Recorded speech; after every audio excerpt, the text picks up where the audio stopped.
Quand Jésus eut terminé sa prière, il partit avec ses disciples et traversa le torrent du Cédron.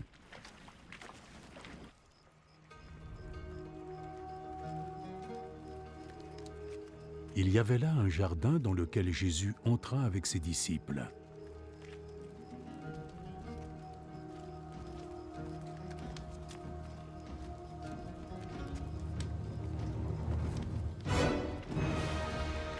Judas le traître connaissait ce lieu, parce que Jésus et ses disciples s'y étaient souvent réunis.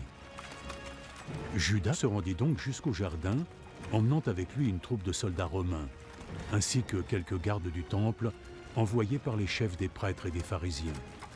Ils étaient armés et portaient lanternes et flambeaux.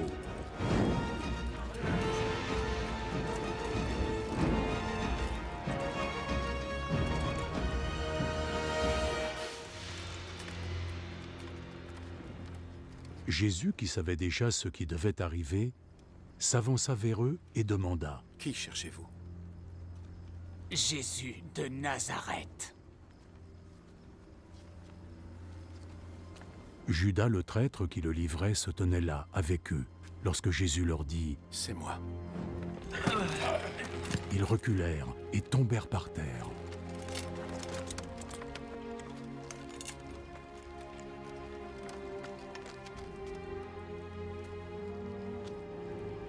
De nouveau, Jésus leur demanda : « Qui cherchez-vous » ?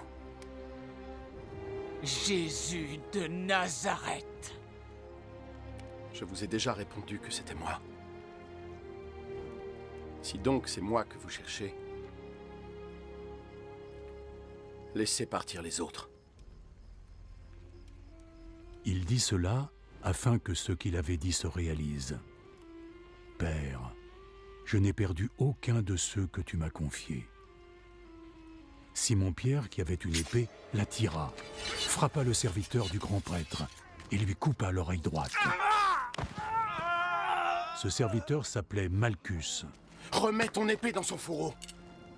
Penses-tu que je vais refuser de boire la coupe de souffrance que mon père m'a servie ?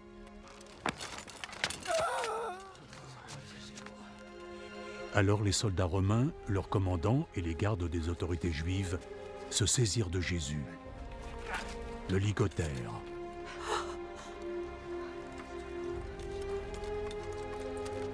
Et l'emmenèrent tout d'abord chez Anne. Anne était le beau-père de Caïphe, qui était grand prêtre cette année-là. Et c'est Caïphe qui avait prévenu les autorités juives qu'il était dans leur intérêt qu'un seul homme meure pour tout le peuple.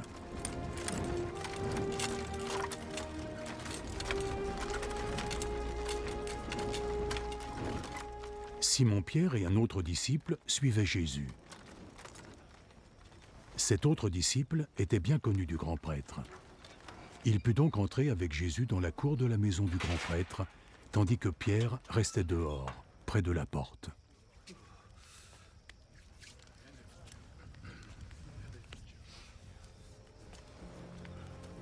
Alors, l'autre disciple ressortit, parla à la femme qui gardait la porte et fit entrer Pierre. N'es-tu pas toi aussi un des disciples de cet homme ? Non, je ne le suis pas. Il faisait froid. Donc les serviteurs et les gardes avaient allumé un feu, autour duquel ils se réchauffaient. Pierre s'en était approché et se tenait avec eux, lui aussi se réchauffait. Le grand prêtre interrogea Jésus sur ses disciples et sur son enseignement. Jésus répondit : « J'ai toujours parlé ouvertement à tout le monde. J'ai toujours enseigné dans les synagogues et dans le temple où tous les gens se rassemblaient. Je n'ai jamais rien dit en secret.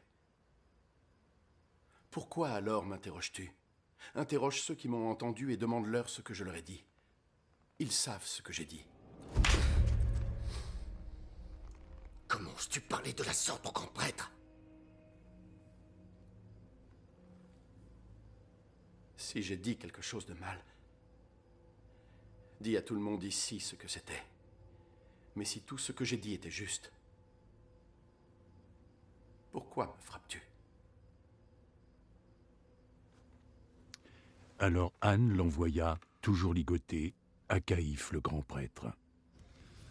Pendant ce temps, Pierre était toujours là, occupé à se réchauffer. Les autres lui demandèrent « N'es-tu pas toi aussi un des disciples de cet homme ?» Non, je ne le suis pas. Mais Pierre le nia vivement.